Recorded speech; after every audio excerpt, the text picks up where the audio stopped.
Well, welcome. Welcome to the monthly Old Pros meeting. Tonight's production is radio theater. We know many of you have seen or read plays you enjoy produced. We ask that you share your ideas with us.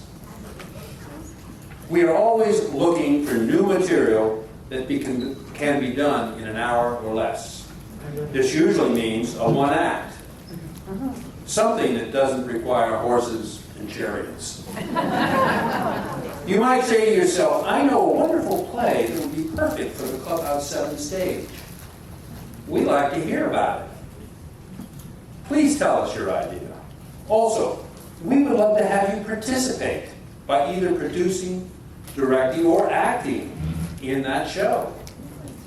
So if you have a suggestion, please tell us by dropping a written suggestion, and there's a piece of paper out there somewhere that you can do that on. There's a box In the shoebox over by the wine and chips, or by sending us a note at oldthepros@gmail.com. It's also on a piece of paper which is circulating around. And this is most important. Please remember to turn your cell phones off. So take a moment, take a look at your cell phone if you have one on you, and make sure that it's off. Thank you.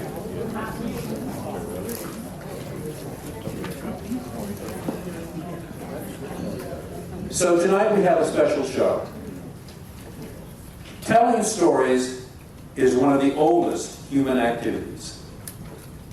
It is how we pass experience from one generation to the next.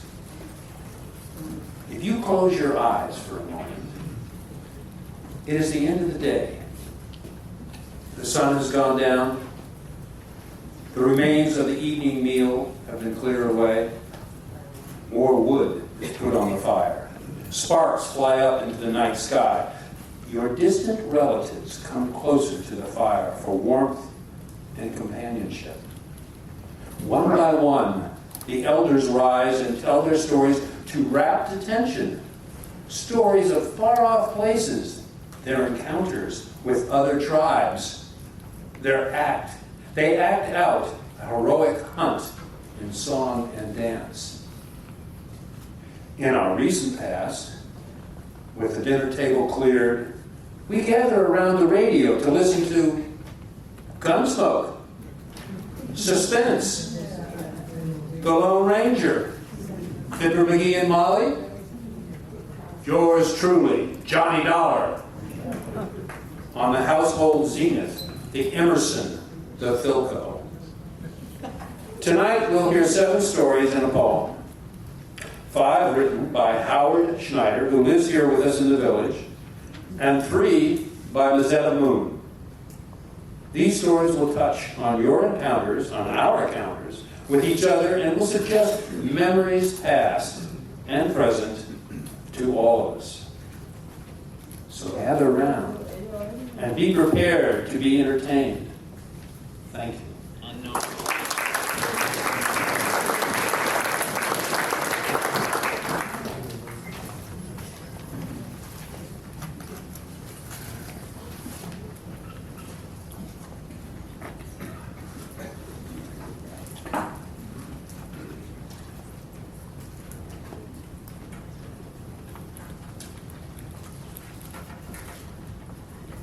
Unknown caller. You're gonna love this. It messes with the microphones. That's why we asked it. Spear Point. As evening approached, 2 fur and hide-clad figures were hurrying along a hard-packed, ancient dirt trail through a dense forest of ponderosa pine, scrub oak. Still is beautiful land in central Arizona. The shoulder pouch of the boy held 3 rabbits, big turkeys strapped on the back of the man. rewards of a long day of hunting. They were on their way back to a warm cave at the base of a high red cliff where a small band awaited them. Spring gushing cold, clear water nearby. As they rounded a bend in the trail, they suddenly stopped. They came to a full, frozen stop. They were silent. They said nothing. 30 paces ahead of them were 4 deer. The deer were calmly drinking from a stream that ran alongside the trail. It was the biggest buck the man had ever seen, nothing like it before. He had never heard of one this big, and there were 3 does. The deers remained drinking. They must not have been alerted to the men's presence because of a light breeze in the hunter's favor and the soft tread of their moccasined feet on a hard-packed trail. At once the man decided he had to try for a kill, even though the probability of success was low. The light was dimming. The distance was less than ideal. But the antlers, the hide, the bone, the meat, this was an opportunity he did not pass up, even with the low probability of a kill. He slowly withdrew his throwing stick from his waistband. He fixed his spear into position and prepared to throw. But as he raised his arm to make the throw, the buck must have sensed a little movement because it moved just a bit ahead as the spear pierced its side, but instead of a vital spot, it came up against the resistance of a hard rib bone. The buck immediately leaped into the dense undergrowth bordering the creek and disappeared into the darkening forest. The man knew there would be no point in trying to follow the buck. It was too dark.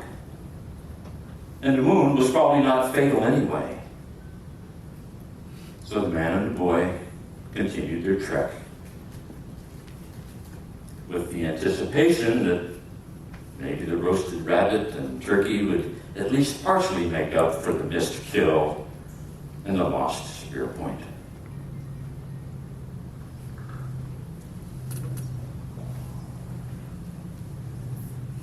But was that spear point really lost?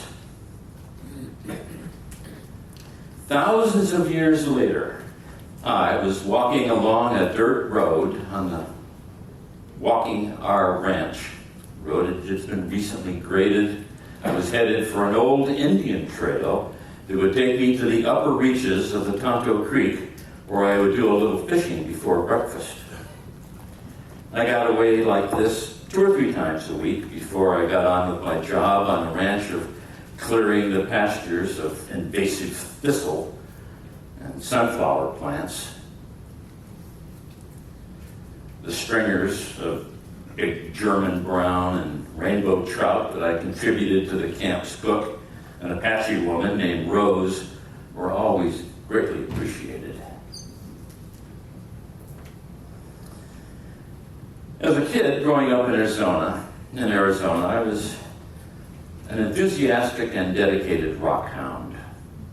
Like my friends, when we were out in the deserts or in the mountains or at the riverbeds, we were always scanning the ground for something of interest. Pottery shards, arrowheads, agates, especially agates, rocks of any kind. So it shouldn't be surprising that as I was walking along this freshly graded road, a pile of debris along the side where the road grader had left its berm from doing its job the day before, I happened to notice this soil-encrusted point sticking up just like this out on the side. And when I picked it up, I discovered it as an ancient spear point, maybe of the Clovis type, The type of spear points that date back 14,000 years. They were first discovered in a cave in New Mexico in 1829 and now can be found in the thousands across all of our country and most of Canada. I was lucky to find this one. This is still one of my most prized possessions. Every day I see it sitting on the shelf in the bookcase next to my computer desk. It serves as a direct link for me to that distant past, to that time thousands of years before we newcomers came to this continent. It makes me imagine, it probes my imagination, it makes me wonder what life was like at that time.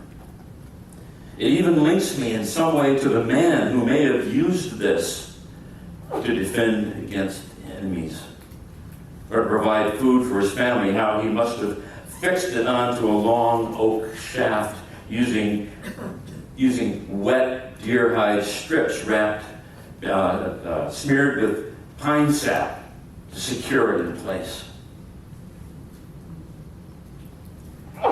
Yes, I cherish this point. It also reminds me of the unstoppable flow of time. And it also makes me think of the continuing advance of technology. I wouldn't trade this spear point for anything. Thank you.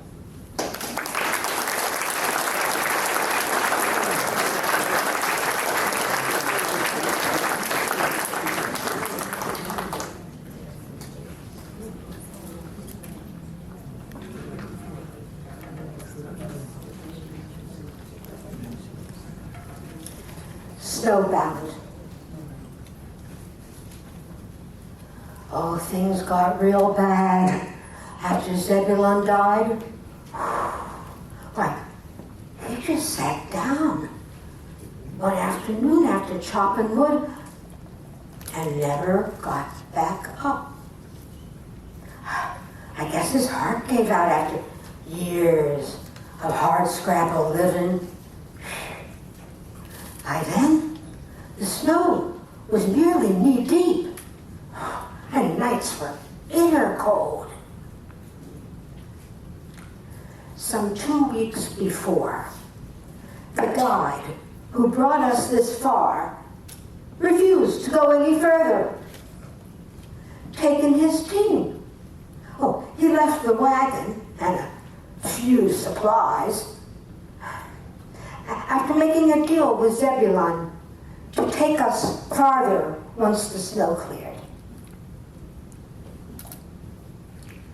We buried poor Zebulon with a little ceremony, but then warmed our hands by a roaring fire. Children discovered a small bottle of hard cider, and we drank a toast to a man we scarcely knew. As the winter unfolded, we would lie on the hearth at night, huddled under thin blankets, as what was once a good supply of wood slowly dwindled. The fires got smaller and smaller. Thin straw-filled mattresses, they had to be shared, as this cabin was never meant to be lived in by 10 women. Sadie got bad sick, but she recovered somehow. I don't know how. It wasn't like we had much in the way of medicine or doctoring skills. Why, we had just left home, most of us, and left home for the first time, and come west looking for a husband. While the snow got deeper and deeper, we were forced to eat smaller portions of Zebulon's stores to make them last. Our own, had run out fast. And we each had a turn at cussing the outfitter for having abandoned us. Soon there was no flour, then no beans, and very little salt. A nearby stream that hadn't frozen kept us in water, and the occasional cold bath. Soon we were down to shriveled apples and beef jerky so dry it turned to dust in your mouth. Now, those of us who believed in such things called it a miracle when a bear came to our door. I've been told they slept all winter and shouldn't have been in search of food. I guess he woke up hungry, smelled us, and tried his darndest to break in. Zebulon's repeating rifle was propped in the corner, and all our eyes were drawn to it. We hadn't used it to go hunting. We were all too timid to go out into the woods, snow-filled, and clothes that wouldn't keep out the cold. Why, we had expected to be past the mountains by late fall. But floods and other troubles delayed us by over a month. Winter wear? Oh no, that had been left behind to save weight.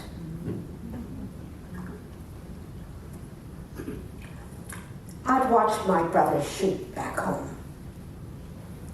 So I was the one who got off the lucky shot when the beast came crashing through the door.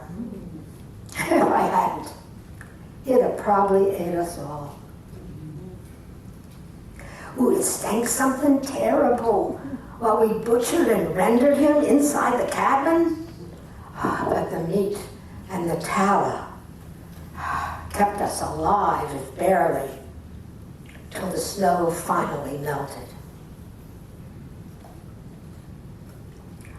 A troop of soldiers finally found us.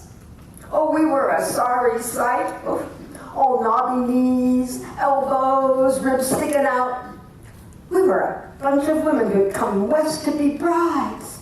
Now, hollow-eyed and sunken-cheeked, dressed in rags. Well, at least we were clean, with our hair brushed.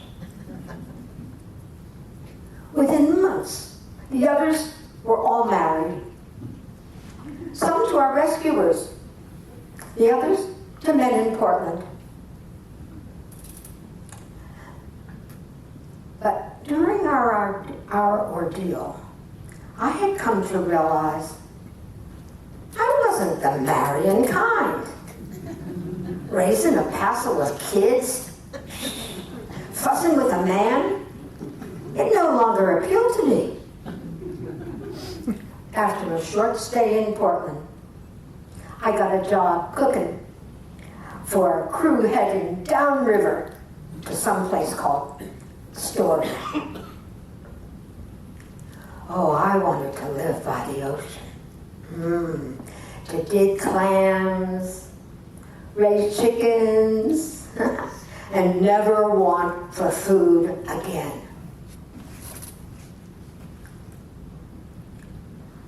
I became the local seamstress, and I paid for a nice house to be built on a bluff overlooking the bay. Sometimes it saddens me that I have no one to leave my home to when I pass. But I know there'll be someone to enjoy it for years to come. Oh, it's built sturdy, and it's big enough to raise a family. There's room on the porch for a swing. And most of the land is my garden. It rarely snows here. And when it does, I sit by the fire remembering how we tenaciously come on into life when all seemed lost.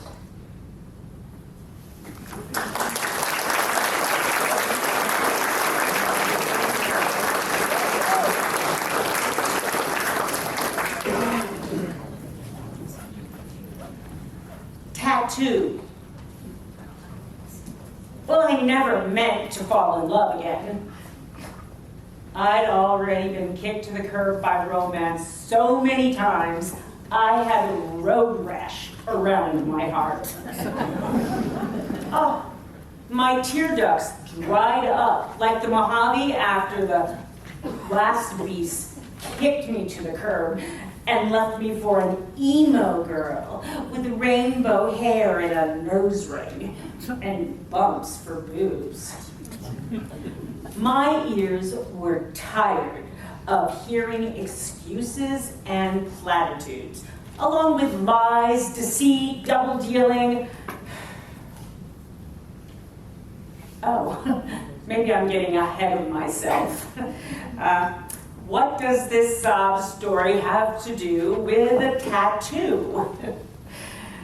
Well, it was a whim. I mean, a flight of fancy, you might say. Something to make me feel pretty after all the emotional scars of rejection. Until I stood in front of that tattoo parlor waiting for a bus, I'd never even thought of getting one. As I gazed at a dazzling array of tattoos in the window, I began to wonder.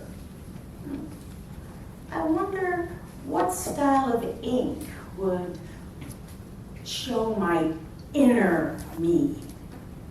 The real me, not the miserable whiner I had become.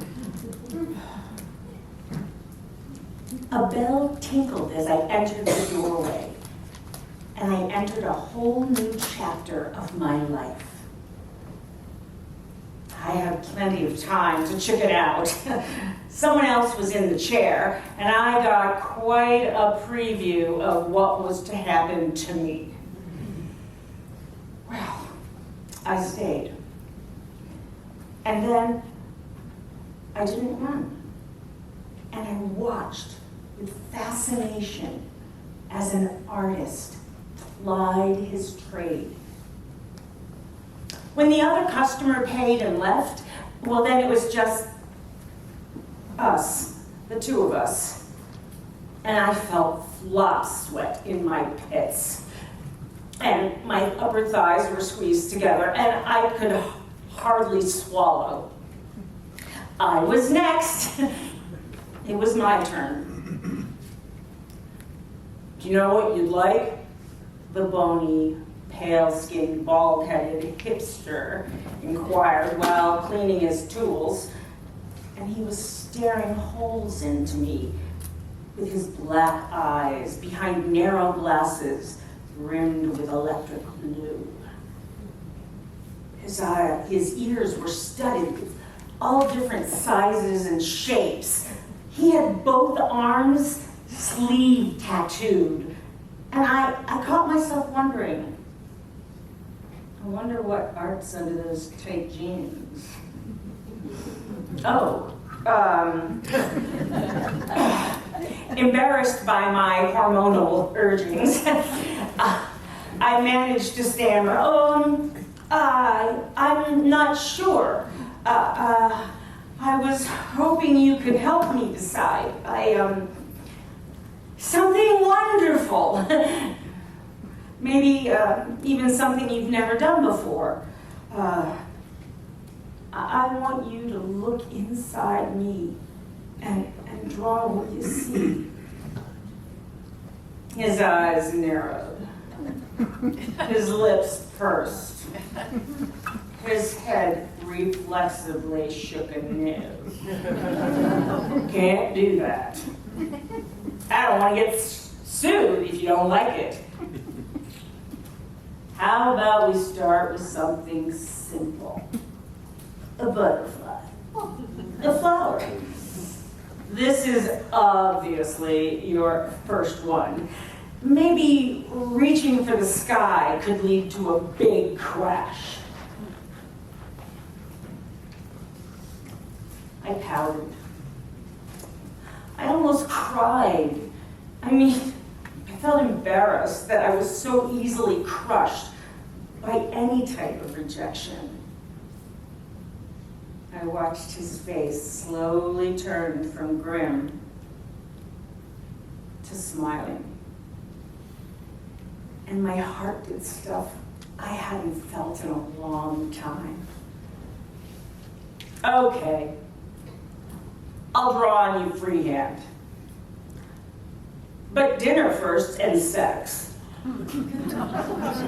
Maybe a few drinks. I don't know. When I touch who you are, I'll turn you into my living canvas. Well, it took a few dates. Some walks by the river, sliders at a dive bar. Oh, pizza, while riding the bike through the rose garden. Shopping in Hawthorne for clothes. Soon I saw a new me I hardly recognized when I was passing a mirror. I was calm. I was radiating confidence. Oh, the sex was not bad either. I mean, when we got around to it. Well, we both knew it would happen, so there was no rush. We moved to a bigger shop after the wedding. He's teaching me how to ink. But mostly I just answer the phone and schedule appointments, and I do the books. And I watch him draw with the same fascination I did that first day. He's an artist. I love him so. Oh, you're wondering what my tattoo looks like. Well, crazy as it sounds, I never got one.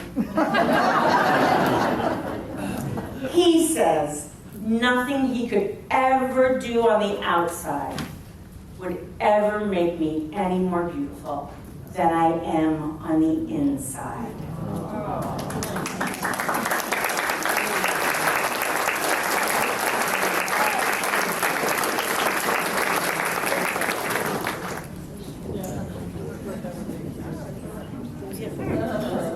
Just stories.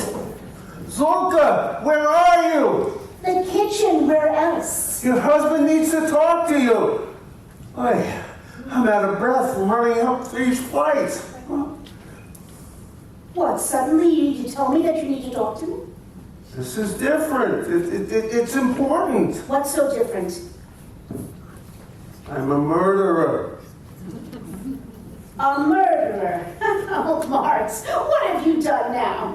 My stories, they're coming true. People are dying and it's all my fault. Sit, calm down. I'll make some coffee. Then you'll tell me what's going on, Boulevard. I had Morris sit in a chair at the kitchen table. He was in such a state. I put a slice of my freshly made bread on a plate, and then I started a pot of coffee. With milk, Zolka? Of course with milk. I know, it's 35 years.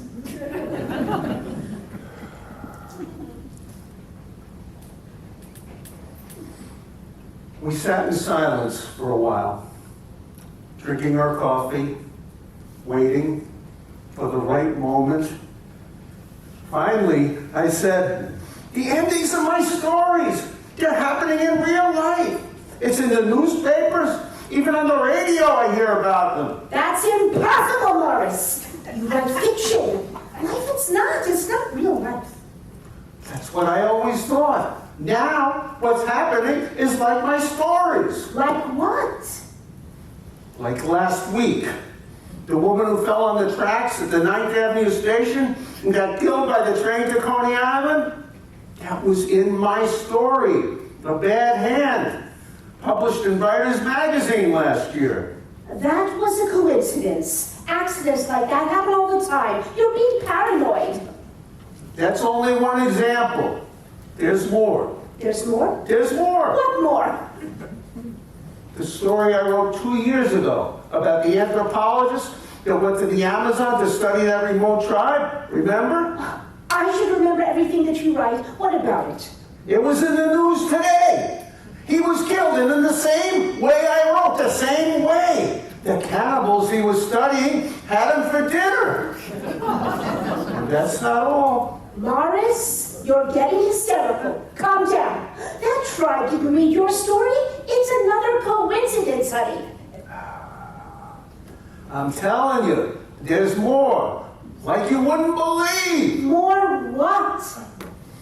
That story that I wrote 2 years ago about the woman in Florida that got killed by an alligator that came into her apartment and ate him because she left the door open for a dog. Remember? Who could forget? Her mother-in-law told her how stupid she was to do that. It was exactly the same as how I wrote. They found what was left over in the alligator's stomach. They did DNA analysis, for Christ's sake.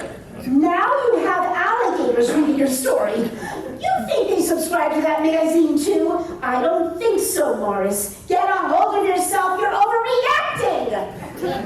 Overreacting? You don't know the half of it. Something's going on, and it's not good. One thing I know, God is punishing me. Just wait. You'll see. If God was that concerned about your stories, she wouldn't have let these terrible things happen, you know? Not in the first place. She. Well, what's with the she? You think God is a woman? Yes, Morris. Of course she is. But that's not the point. The point is that you're getting carried away with your paranoia about your stories. Your stories don't control what happens in the real world. You write fiction. Fiction. The world is real. There's no connection. Please don't let events like that affect everything in the world. After all, we know you're not God. I took a deep breath, poured more coffee, and took another piece of Zilka's almond pound cake. I felt calmer. Maybe you're right. After all, I've published lots of stories that didn't come true, even though they had what might be considered upsetting endings. That's right, Morris. Like the one you wrote a few months ago. The one about the apartment building that was going up in flames with all those people trapped inside. Oh, yes. The one where the drug dealers lived on the top floor. Yeah, I got $500 for that one. I knocked it out in 2 days. That'll come in handy too, honey. It'll pay for the electrical work that we need done. Should I make another pot of coffee?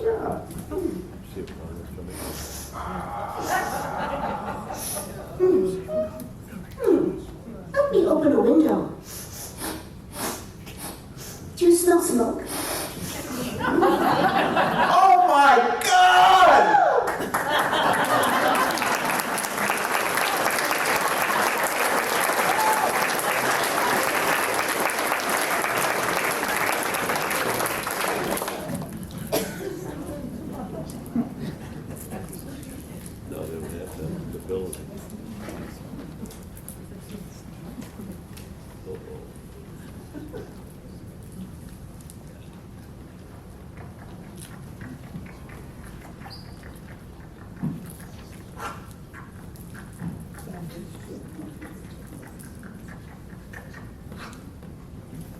Whoa, darling, whoa.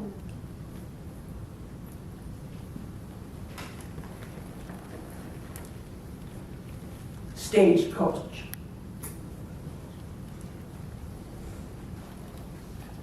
I always claimed I could cook better than any man, but proving it on a trail behind a herd of cattle was something else.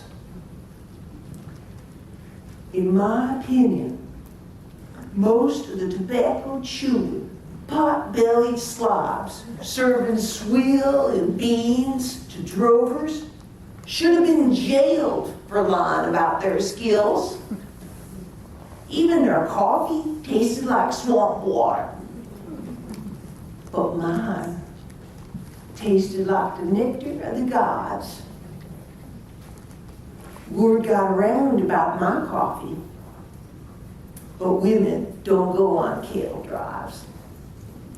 Competition among the men for favors would cause trouble that no trail boss ever wanted. The only reason I got hired on a big drive was because the regular cook ended up dead. And I was nothing to look at. Time was short, other drives were underway, and the rancher who owned the herd was getting impatient. No one else was available. Men never paid me no mind anyhow. So the big man told the trail boss that he was taking me, and that was final.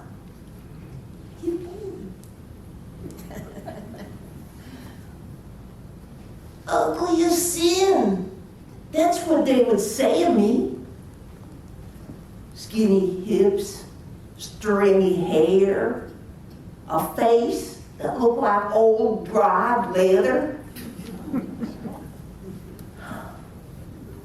My parents weren't pretty either, so it's no wonder that their only child could scare a drunkard to death if he woke up with her in the morning. Oh, I went on a few mercy dates. That was humiliating.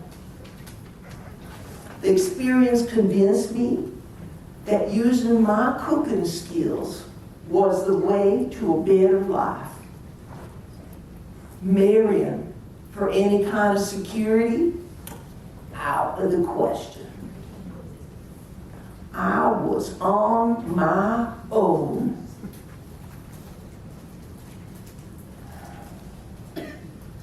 My grandma taught me well.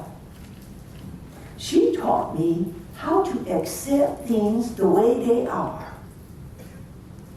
How to accept the truth of things no matter how bad they looked. But mostly, I want to share what I learned at her apron strings. She taught me how to bake up pies and sugar cookies, how to whip up gravy that would make your mouth water, vegetable dishes and stews. She excelled at them. By the time I was 12, I knew how to use and gather herbs, purify water from the muddiest trough. I knew how to bring joy to the table instead of simple sustenance. But besides all that, I love being in the open, sleeping by the fire, watching it crackle and spark and sending lights up into the ink-black sky, wearing a cape of silvery stars. Listening to the wind sliding across the prairie, sometimes a whisper, sometimes a roar. The plaintive howl of a coyote.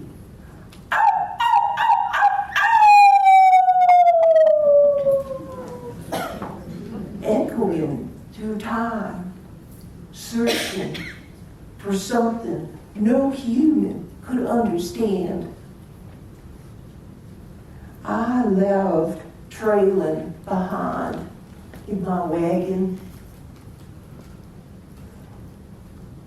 thinking about dinner, tending to the dough, sitting beside me, rising that biscuit dough, hoping for clean water for a change, where one might bathe under a magnificent moon, high on the horizon.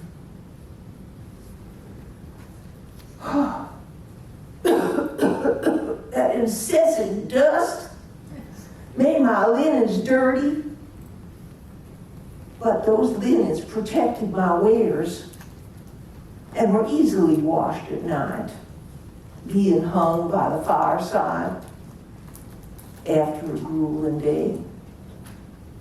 When a tired, dirty, hungry man came to sit at my table, they ate with clean utensils, and they turned in their plates saying, "Thank you, ma'am." That was all I needed. They began to bring me things. Rabbits they shot, birds as well. I roasted, I poached, I fried potatoes in freshly rendered lard and served them up with biscuits, bacon, asparagus I picked at a nearby creek. I flavored them all with the wealth of seasonings that the soil provided, but I also provided love to my meals. If a steer fell and died, that steer became more than just jerky or a dried piece of flesh that some bearded wastrel served up with alcohol on his breath and dirty hands. I'd do a lot better than that. Get my meaning. I was hot.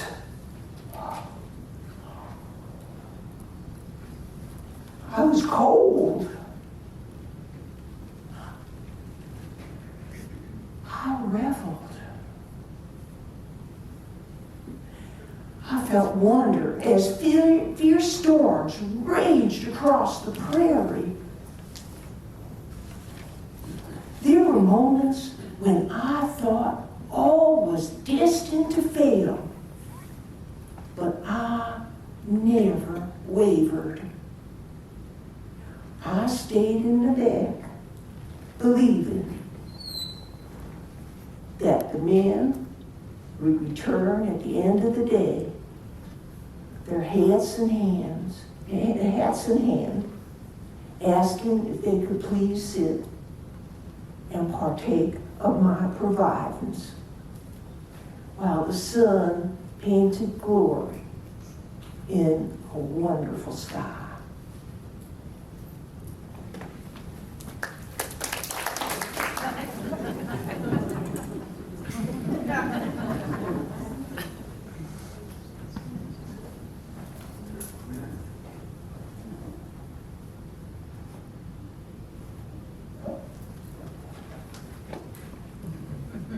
Now, I own a restaurant in a fancy part of town. It's wonderful to have achieved such success, doing something I truly love.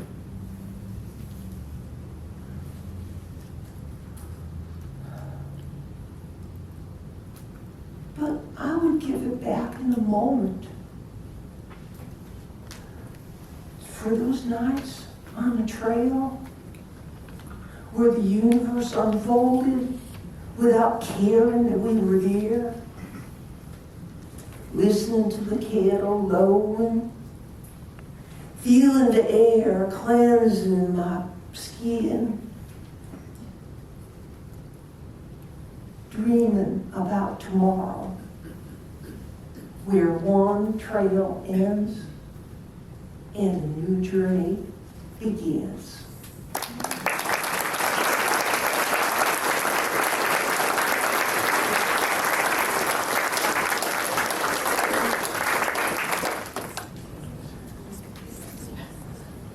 Mr. Roosterman. Grandma sat in the kitchen by the fire. The farm was broke. Her future was dire. She was tired. She was growing old. Her snuff was gone. The biscuits had mold. All she did was snort and drool. Sounded worse than her sick old mule. She fell into a deep, dark sleep, counting chickens and woolly sheep. Counting chickens and woolly sheep. Her old red rooster came through the door, jumped on her lap like he'd done before.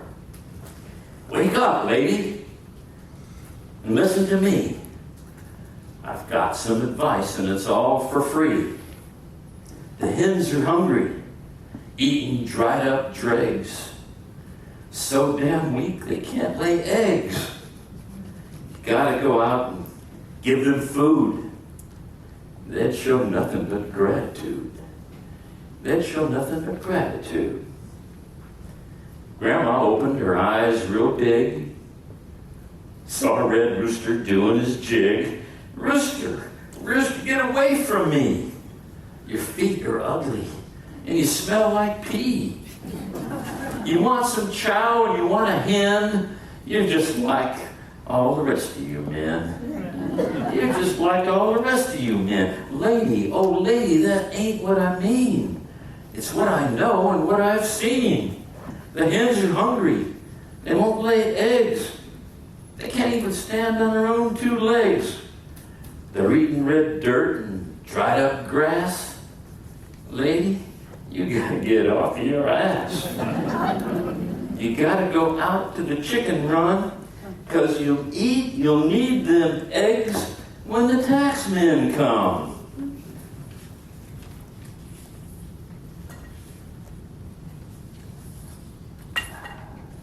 Grandma opened her eyes real big, saw a red rooster doing his jig.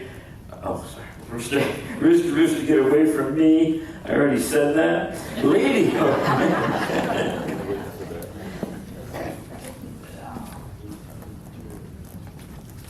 Oh, here it is.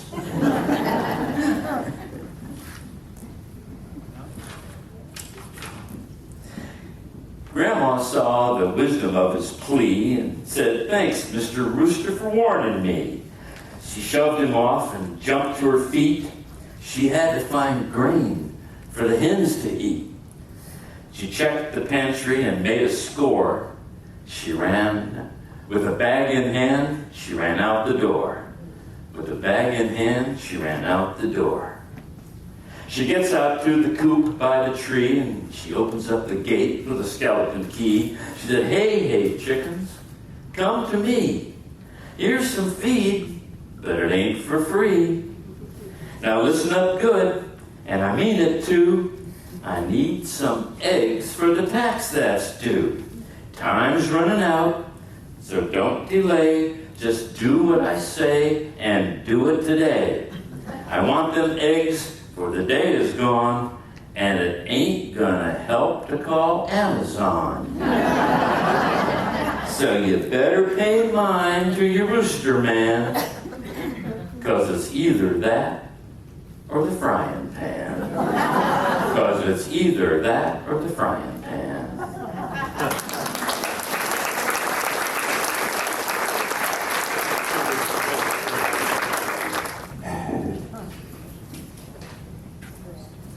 The number 4 train to Brooklyn that screeched into the nearly empty City Hall subway station in Lower Manhattan was sparsely occupied.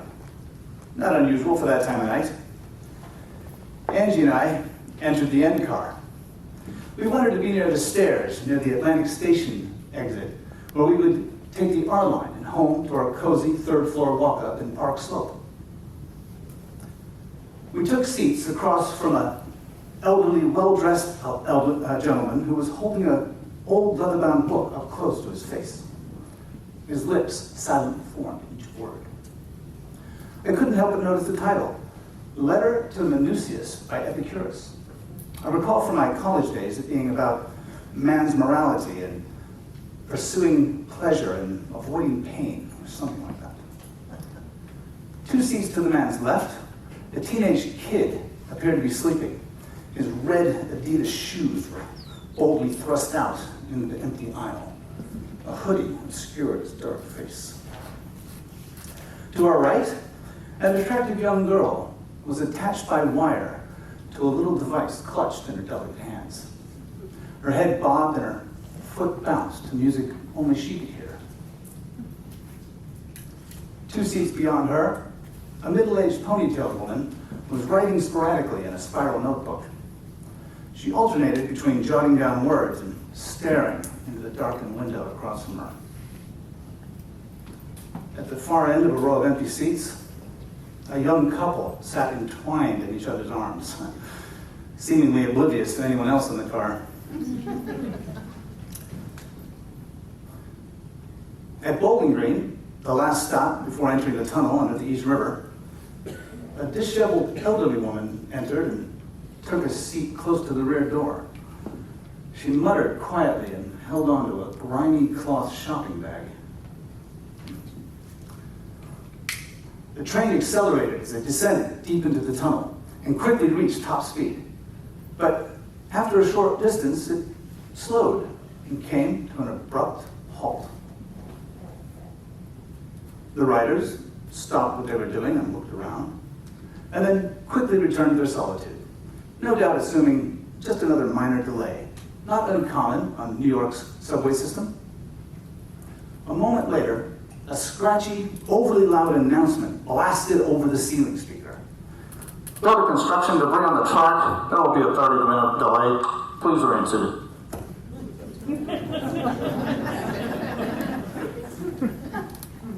The elderly man across from us closed his book, laid it on his lap, and glanced around the well-lit cabin, then shifted his gaze to his brown leather shoes.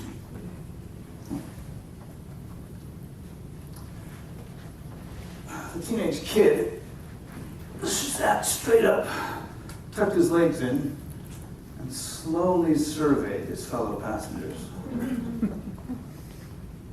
The young girl removed her earpiece and looked around with a questioning expression. The ponytail woman closed her book, but continued staring straight ahead.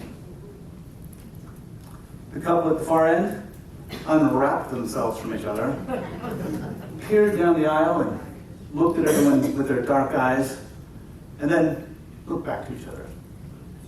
The bag lady continued her muttering.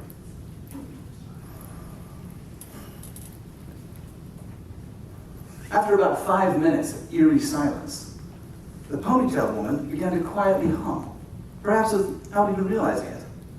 Eventually, her humming grew louder, and the words soon followed. I hate to see that evening sun go down. Yes, I hate to see that evening sun go down. Her voice was pure and mournfully beautiful, as a heartfelt rendition of a blues song can often be. Before the woman might have become embarrassed and stopped singing, the young girl joined in with a pitch-perfect alto harmony line that raised the proverbial hair on the back of my neck. A verse later, the teenage kid took her harmonica from his pocket and began a soulful accompaniment.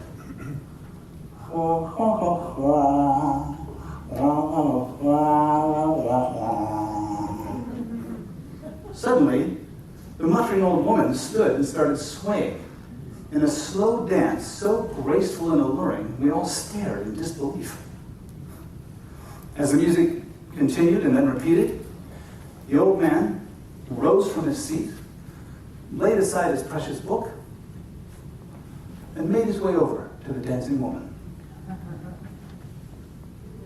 She accepted his offered hand and joined him in a slow and sensuous blues ballet. The two women and the harmonica dictating the dancer's every perfectly choreographed move. The young couple at the far end watched and listened as if they were unsure of what to do. But the music must have enthralled them, because they soon too joined the old couple as they gracefully danced up and down the aisle. Angie and I, unable to resist, rose from our seats and began dancing, humming the tune that we knew so well.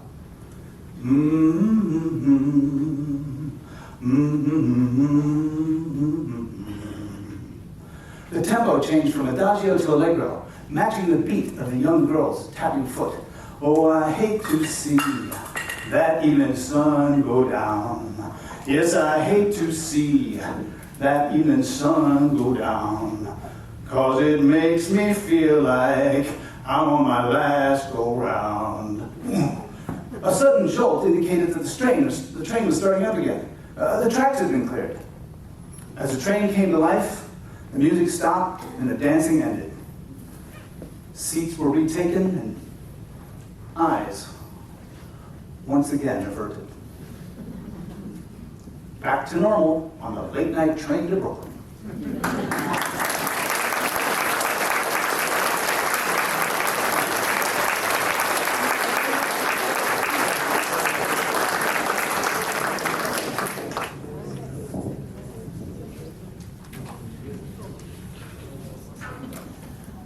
His first sonnet. As the bell tolled precisely at 7 a.m., Master Oldman strode into the drafty, cold schoolroom at King's New College in Stratford-upon-Avon and brought the boisterous boys to attention. A quick glance showed that all were seated and class was ready to start.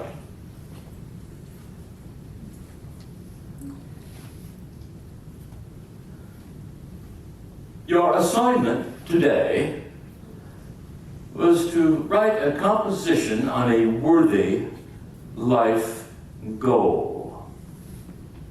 Mr. Campbell, will you come up to the front of the room and read your work? And so it went, each boy reading his composition, until 6 boys later, young Billy Shakespeare was called to the front of the room to read his piece. William came to the front of the room and without hesitation began his. Yes, sir. Today I'll give my story here, not as prose, but as sonnet, to amuse. And as you will see, for me it is quite dear. It is a style I'll oft use. My story is short and tells well this way. 'Tis about a young man who had no wife. He vouched his friends he'd be willing to pay whatever it may take to bring love to his life. What befell soon after brought the joy sought. 'Twas the young maid next door. She was the one. When he won her true love, it was not bought, and it stayed forever, never undone. So what occurred for him, I hope for me, to someday find a wife totally for free. When William finished reading, a stunned silence engulfed the room. As young Shakespeare started back to his seat, Master Oldman erupted in unrestrained rage. His face was red. His hands shook like leaves in a strong wind. That was not the assignment, Mr. Shakespeare. Instead of composing serious prose, you wasted your time and hours on a trivial poem. Even worse, a poem based on a degenerate style concocted by some blithering idiot in the 13th century. It's this kind of behavior, Mr. Shakespeare, which convinces me that you will never, ever amount to anything other than an apprentice in your father's lowly glove-making shop. Any attempt, in my opinion, at your further education would be a complete waste of time and money.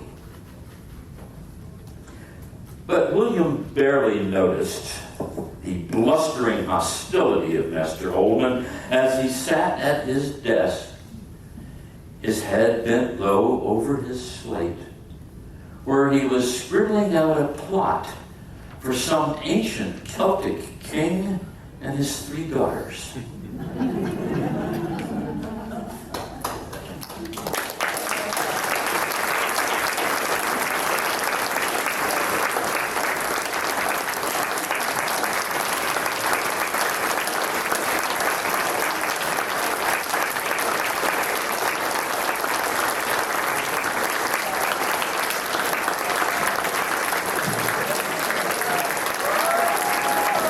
Thank you so much. Thank you so much. You're my favorite audience. I love you. And let me tell you, next month, Wednesday, July 23rd, write it down, please. Write it down. You will want to come back for another great show. A chorus line, okay? So thank you again and good night.